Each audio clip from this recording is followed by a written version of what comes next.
காவேரியை பார்த்ததும் விஜய்க்கு அவ்வளோ சந்தோஷமா இருக்குது. மனசில அப்படியே நிம்மதியா இருக்குது. காவேரி வந்து வீட திறந்து அவங்க அம்மாவும் காவேரியும் வீட்டுக்கு போயிடுறாங்க. கொஞ்ச நேரத்தில கிளம்பணுமா அப்படின்னு சொல்லிட்டு கிளம்பிட்டுருக்காங்க. கண்டிப்பா ஸ்கூலுக்கு காவேரி வந்துருவா. சீக்கிரமா போய் குழந்தைய கிளப்பி நம்ம ஸ்கூல் கூட்டிகிட்டு போணும் அப்படின்னு சொல்லிட்டு விஜய் யோசிச்சுட்டே கிளம்புறாரு.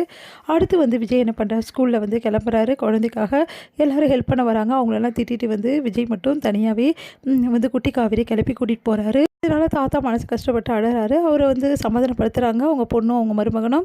அடுத்து வந்து இங்கே என்ன பண்ணுறாங்க, ரொம்ப சந்தோஷமாக வந்து விஜய் வந்து ஸ்கூலுக்கு போகிறாரு. இன்றைக்கி உங்கள் மிஸ்ஸு கண்டிப்பாக வந்துடுவாங்க, எப்படிப்பா உங்களுக்கு தெரியும் அப்படின்னு சொல்லிட்டு கேட்குறாங்க. டேடி சொல்கிறேன்ல, கண்டிப்பாக வந்துடுவாங்க பாரு உங்கள் மிஸ்ஸு. ஏன்னா உங்கள் மிஸ்ஸுக்கு ஒரு நாளுக்கு மேலே உன்னை பார்க்காம இருக்க முடியாதுடா செல்லம் அப்படின்னோடனே, நிஜமாவாப்பா அப்படின்றாங்க. ஆமாடா செல்லம், இன்றைக்கி நீ வரலன்னா டேடி என்னன்னு கேளு அப்படின்னோடனே, நிஜமாகவே வந்துடுவாங்கல்ல, நிஜமாக வந்துடுவாங்க, சரி இந்தா அப்படி சொல்லி கொடுத்தோன்னே, என்ன டேடி இது அப்படின்னோடனே, இது ஒரு ஸ்மால் கிஃப்ட்டு. சரி இது யாருக்கு? வேறு யாருக்கு? உங்கள் மிஸ்ஸுக்கு தான். எங்கள் மிஸ்ஸுக்காக வாங்குனீங்க? நான் வாங்கலை, நீ தான் வாங்கின. நானா? என்ன சொல்கிறீங்க டேடி? ஆமாம், நீ அன்றைக்கி அடிபட்டு வந்து கஷ்டப்பட்டல, அப்போது யார் உனக்கு ஹெல்ப் பண்ணா? மிஸ் தான் ஹெல்ப் பண்ணாங்க. அப்போது அவங்களுக்கு ஹெல்ப் பண்ணவங்களுக்கு கிஃப்ட்டு தர வேணாவா நீ? ஆமாம் டேடி, கிஃப்ட்டு தரணும்ல. ஆமாம், நீ கிஃப்ட்டு தரணும்னு யோசிச்சியா, அதனால டேடி உனக்காக கிஃப்ட் வாங்கினேன்.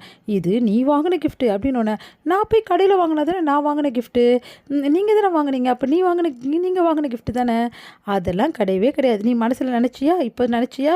ஆமாம் இப்போ நினச்சேன், அதனால டேடி கிஃப்ட் வாங்கிட்டேன். அப்போது நீ நினச்ச உடனே தானே கிஃப்ட் வாங்கினேன், அப்போ நீ வாங்கின கிஃப்ட்டு தானே அப்படின்னோடனே, உடனே யோசிச்சுட்டு சரி ஓகே, ஆமாம் நான் வாங்கின கிஃப்ட்டு தான். அப்போ நீ வாங்கின கிஃப்ட்டு தான்.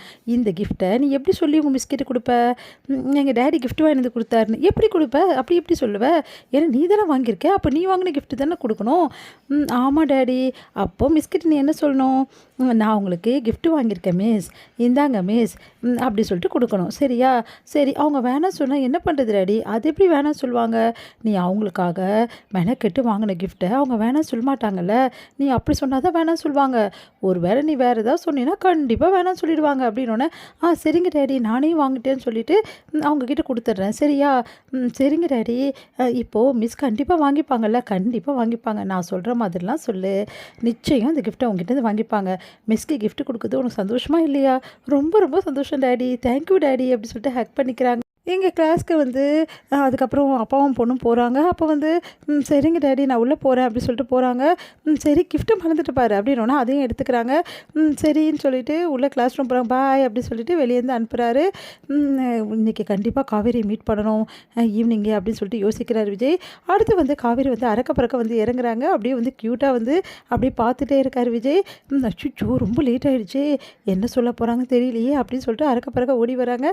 அப்படியே வந்து மறுபடியும் ஐயோ பேக் வச்சுன்னு சொல்லிட்டு மறுபடியும் அந்த பேக் எடுத்துகிட்டு போகிறாங்க. அதெல்லாம் பார்த்து விஜய்க்கு சந்தோஷம் தாங்க முடியல. காவேரி அப்படியே தான் இருக்கா, இன்னமும் அந்த வாழ்த்தனம் குறும்புத்தனம் அப்படியே இருக்குது, எப்படி விட்டுட்டு போகிற அப்புறம் பேக்கை அப்படின்னு சொல்லிட்டு அப்படியே பார்த்து ரசிச்சிட்டே இருக்கார் விஜய். இந்த விஜயை கவனிக்காமல் காவேரி வந்து ஃபாஸ்ட்டாக வந்து போகிறாங்க உள்ள. எங்கே வந்து இன்னும் மிஸ் வரவே வரல, டேடி மிஸ் வந்துருவாருன்னு சொன்னாங்க, ஏன் முன்னே மிஸ் வரல அப்படி சொல்லிட்டு யோசிக்கிறாங்க குட்டி காவேரி. ரொம்ப சேடாக ஃபீல் பண்ணுறாங்க, இன்றைக்கும் மிஸ் வரல, ஆனால் அப்பா வந்து இன்றைக்கி வந்துடுவாங்கன்னு சொன்னார் அப்படின்னு சொல்லிட்டு மனசு கஷ்டப்பட்டு அப்படியே கையில் அந்த கன்னத்தில் வந்து கை வச்சுட்டு உட்காந்துருக்காங்க. பார்த்தா வந்து நம்ம காவேரி வந்துடுறாங்க உள்ள. வந்தோடனே திரும்பி பார்க்குறாங்க, பார்த்தா வந்து அம்மா வந்து கையில் வந்து அப்படியே கையை கன்னத்தோடு வச்சுட்டு உட்காந்துருக்குறது பார்த்துட்டு வந்து வந்து கன்னத்துலேருந்து கையை எடுத்துகிட்டு என்ன ஆச்சு அப்படி சொல்லிட்டு கேட்குறாங்க. மிஸ் நீங்கள் வந்துட்டீங்களா அப்படி சொல்லிட்டு ரொம்ப சந்தோஷப்படுறாங்க. நான் வந்துட்டேன், நீங்கள் வரலன்னு தான் ரொம்ப கஷ்டமாக இருந்தது மிஸ், இந்தாங்க மிஸ் அப்படி சொல்லி கிஃப்ட் கொடுக்குறாங்க. கிஃப்ட்டா அப்படி சொல்லிட்டு காவேரி ஒன்றும் புரியாமல் வாங்குறாங்க.